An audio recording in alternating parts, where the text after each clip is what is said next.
Well, good morning, y'all. Welcome to 1900, the year the world tried to get all fancy, but still got slapped by Mother Nature and some angry boxers. Folks thought turning the page to a whole new century was going to be all fireworks and fancy hats. Woohoo! Well, Paris, that glittery city of lights, threw the biggest shindig you ever did see, the Exposition Universal. That's fancy French for World's Fair, so big that it'll make your head spin.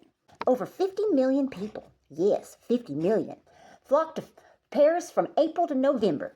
That's more folks than lived in half the countries back then. The fair sprawled across 543 acres. Look at that entrance gate.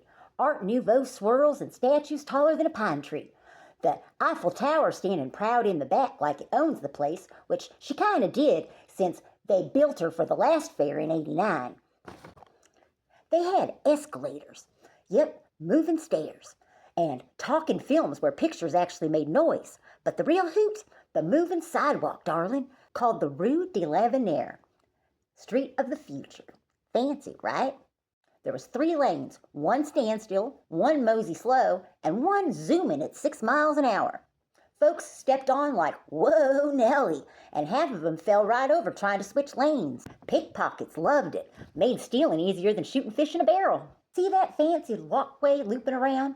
Imagine Granny in her Sunday best holding on for dear life while the kids whoop and holler. Pure chaos and pure fun. They showed off flying machines, early airplanes, which were more like kites with dreams, diesel engines, electric cars, even the first magnetic audio recorder, and the Palace of Electricity lit up like a Christmas tree on steroids.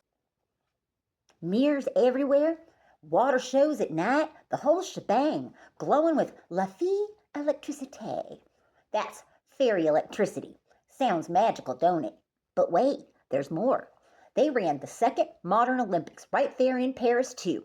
No big stadium like today, just kind of tacked it onto the fair. And here's the sweet part. Ladies finally got to play.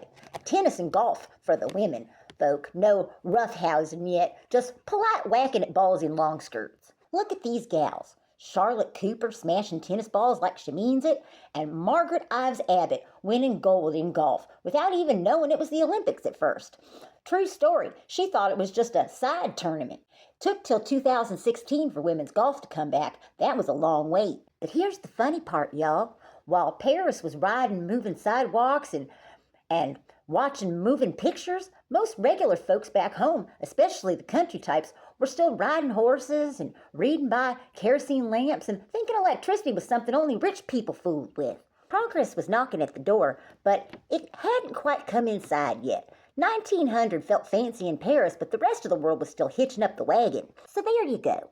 Lesson 1 all wrapped up. The new century strutted in with fairs, firsts, and a whole lot of oh my stars. Next time, we're gonna mosey into the Galveston hurricane. Hold on to your hats for that one.